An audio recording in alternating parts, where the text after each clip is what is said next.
θα πάμε σε μια υπόθεση, διότι βρέθηκε σωρό σε φλεγόμενο αυτοκίνητο στην Πιερία. Είναι μια εξέλιξη της τελευταίας στιγμής και έτσι έχουμε τον κύριο Πέτρο Σταθακόπουλο, ιδιοκτήτη του kpanews.gr. Κύριε Σταθακόπουλε, καλό μεσημέρι, σας ευχαριστούμε πάρα πολύ για την αμεσότητα της είδησης.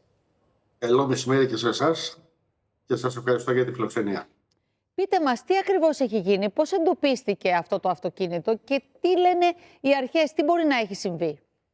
Λοιπόν, θα σας πω την ιστορία, το ρεπορτάζ που έβγαλα από τους συγχωριανούς εκεί πέρα, τους γείτονες και λοιπά, τους φίλους. Γιατί η αστυνομία μέχρι πριν λίγη ώρα, η αστυνομία, η πυροσβεστική και ένας ιατροδικαστής από τη Θεσσαλονίκη βρίσκονται ακόμα στον τόπο. Από ό,τι μαθαίνω, η σωρός ακόμα πριν από τουλάχιστον 20 λεπτά ακόμα δεν είχε συλλεχθεί από τον τόπο του συμβάντος. Ακόμα ψάχνουν να βρουν τι γίνεται. Λοιπόν, αυτό πρέπει να γίνει μετά τις 9.30 το πρωί. Γείτονας του εκλειπώντος μου είπε ότι φεύγοντας το πρωί δεν υπήρχε κανένα πρόβλημα. Ήταν όλα ήσυχα και κανονικά. Απλά κατά τις 10 η ώρα ειδοποιήθηκαν οι αρχές ότι υπάρχει μια φωτιά. Τώρα, πρόκειται για ένα 48χρονο άντρα, ο οποίος είναι ελεύθερος, δεν είναι παντρεμένος, είναι μέλος 4 οικογένειας, έχει 4 αδέρφια, δηλαδή 3 αδέρφια δηλαδή, τα οποία είναι τακτοποιημένα, παντρεμένα. Αυτός ανήπαντρος, ζούσε με τη μητέρα και τον πατέρα του, συγχωρείτε, και ασχολιόταν με τα αγροτικά, με τα χωράφια της οικογένειας. Δεν είχε ιδιαίτερα προβλήματα, ούτε ψυχολογικά ούτε τίποτα, από ό,τι λένε οι γείτονές του. Βέβαια, εδώ προκύπτουν ερωτήματα από τον τρόπο με τον οποίο έγινε όλο αυτό το πράγμα. Δηλαδή βρέθηκαν 2 μπετόνια, το ένα με πετρέλαιο και το άλλο με βενζίνη μέσα στο όχημα. Το δε μπετόνι με βενζίνα έλειπε το καπάκι του. Επίσης να τονίσουμε ήταν και καπνιστής, αν αυτό παίζει κάποιο ρόλο, δεν ξέρω. Σε γενικές γραμμές αυτό διερευνούνται. Ήταν όμως παρκαρισμένο το αυτοκίνητο, δηλαδή ήταν σβηστή η μηχανή. Ήταν παρκαρισμένο. Τα μπετονάκια τα είχε πάρει, υποτίθεται, για να πάει να κόψει χόρτα, τα χόρτα στο χωράφι, λέγεται. Έτσι, αυτά είναι οι μαρτυρίες του χωριού. Στην καμπίνα του αυτοκινήτου ή στο πορτμπαγκάζ? Στην καμπίνα του αυτοκινήτου. Άρα είχε πάρει το αυτοκίνητό του. Ήταν ένας άνθρωπος που έμενε με τη μητέρα του και τον πατέρα του και ήταν ανήπαντρος. Πήρε το αυτοκίνητο να πάει στα χωράφια, έβαλε τα μπετόνια του μέσα και πήγε. Ήταν καπνιστής, δηλαδή αυτό υπονοείται, το φαντάζομαι, ότι έκαναψε ένα τσιγάρο και πήρε φωτιά. Αλλά ανοιχτό το μπιτόνι περίεργο. Αν ήταν ανοιχτό το... Το αυτοκίνητο ήταν γιοταχή ή αγροτικό? Κάτι... Με συγχωρείτε γιατί έγινε ένα μικρό... επαναλάβετε λίγο την ερώτηση. Το αυτοκίνητο? Το αυτοκίνητο ήταν, λέω, κούρσα γιοταχή ή αγροτικό? Το αυτοκίνητο, ένα κόκκινο αγροτικό, όπως βλέπετε και στις φωτογραφίες. Το μισό είναι καμένο. Ο άνθρωπος ήταν σε φυσική κατάσταση καλή. Αν είχε πάρει φωτιά από ατύχημα, λογικά μπορούσε να βγει πάρα πολύ εύκολα. Είτε από το παράθυρο, είτε με κάποιο τρόπο, λένε όλοι.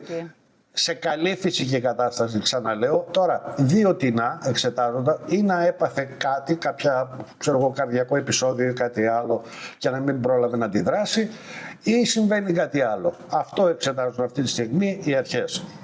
Το μπιτόνι, τα μπιτόνια, πού ήταν ακριβώς? Ήτανε μέσα στο πάτωμα του καθίστατος του συνοδηγού. Και ήταν το ένα μπιτονάκι ανοιχτό από πάνω? Αυτό με τη βενζίνα, 2 μπετόνια. Το ένα με πετρέλαιο και το άλλο με βενζίνα. Αυτή τη βενζίνα ήταν ανοιχτό και έλειπε το καπάκι. Αλλά μπορεί να το κουβάλεις και χωρίς καπάκι. Ναι, μπορεί να το κουβάλεις και χωρίς καπάκι. Ό,τι αυτό μπορεί να σημαίνει. Είναι ερημική πολύ η περιοχή εκεί? Όχι. Δεν είναι πάρα πολύ ερημική. Είναι αγροτικός δρόμος και από το χωριό φαίνεται είναι στα 500 μέτρα, ούτε λιγότερο από 500 μέτρα νομίζω. Ο συγκεκριμένος άνθρωπος που μίλησα το βλέπει από την πόρτα του μαγαζιού του το αυτοκίνητο. Απλά δεν μπορεί να πλησιάσει αυτή τη στιγμή κανένα. Σε ακτίνα 1 χιλιόμετρου είναι αποκλεισμένη η περιοχή για την ώρα.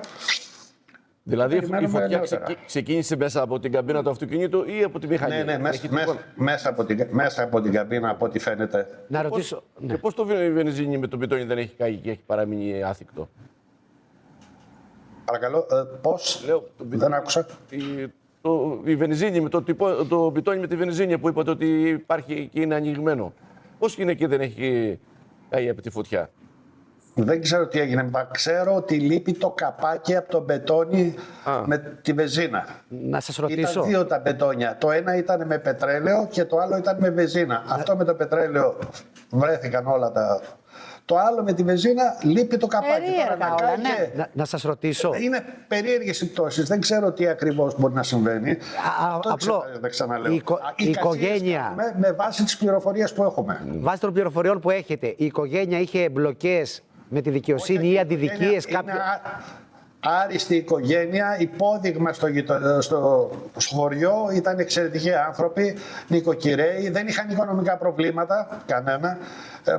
Μια χαρά τα πηγαίναν. Τα παιδιά, τα υπόλοιπα τρία ήταν παντρεμένα, τακτοποιημένα με τις οικογένειές τους κλπ. Ο μόνος που ήταν ανήπαντρος ήταν ο εν λόγω άνθρωπος. Να ρωτήσω κάτι. Αυτή τη Αν μπορώ στιγμή, να απαντήσω, εκεί που πολύ βρίσκετε, ευχαριστώς. γιατί εσείς είστε από εκεί και γνωρίζετε την περιοχή, υπάρχουν κάμερες Έχω στείλει ρεπορτάζ. Σωστά. Υπάρχουν κάμερες στη διαδρομή, εννοώ. Δηλαδή για να Όχι, φτάσεις δεν σε είναι. αυτή την περιοχή Όχι. που συνέβη αυτό. Γιατί μου έχει Δεν τύχει είναι. και θυμάμαι την υπόθεση Λαγούδη, όπου μία κάμερα που είχε στην περιοχή και θα μπορούσε να δείξει αν ακολούθησε και άλλη κάμερα, εκείνη η κάμερα βρέθηκε χαλασμένη. Εδώ υπάρχει υπάρχουν ελπίδα στη κάμερες. διαδρομή να βλέπουμε Από όσο εκεί ξέρω. να κινηθούν όσο δύο ξέρω και από αυτοκίνητα, όσο ξέρω εγώ. Να το δούμε. Μίλησα με τους γειτόνους. Ναι. Δεν υπάρχουν κάμερες στην περιοχή. Είναι δηλαδή έξω από το χωριό. Καταλάβατε. Ναι. Η φωτιά έσβησε μόνη τη. Δηλαδή, είπατε ότι κάηκε το μισό αυτοκίνητο και έσβησε η φωτιά, ή κάποιο πήγε και στις την φωτο- έσβησε? Δεν ξέρω τι να σας πω. Αυτό δεν μπορώ να σας το απαντήσω. Δεν το γνωρίζω. Είπατε ότι από το χωριό φαίνεται το σημείο όπου βρίσκεται το αυτοκίνητο. Κατάλαβα σωστά?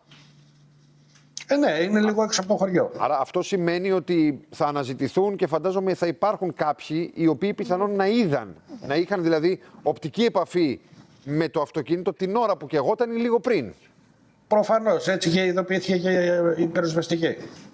Ειδοποιήθηκε από άνθρωπο στο χωριό. Άρα φαντάζομαι θα Βεβαίως. υπάρξει κατά την προανάκριση, θα αναζητηθούν οι μάρτυρες.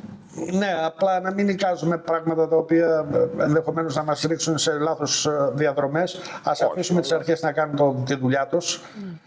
Μάλιστα. Αυτές πάντως οι πληροφορίες που σας έδωσα δημιουργούν εύλογα ερωτήματα, τα οποία πρέπει να δίκιο. απαντηθούν. Έχετε δίκιο. Και σε εμάς Αρμοδίως. δημιουργούνται εύλογα ερωτήματα. Σας Μιλάμε για έναν 48χρονο από πολύ καλή οικογένεια, χωρίς οικονομικά προβλήματα, χωρίς ιδιαίτερα προβλήματα, ζούσε με τους γονείς του, εξαιρετικό παιδί, λέει όλο το χωριό.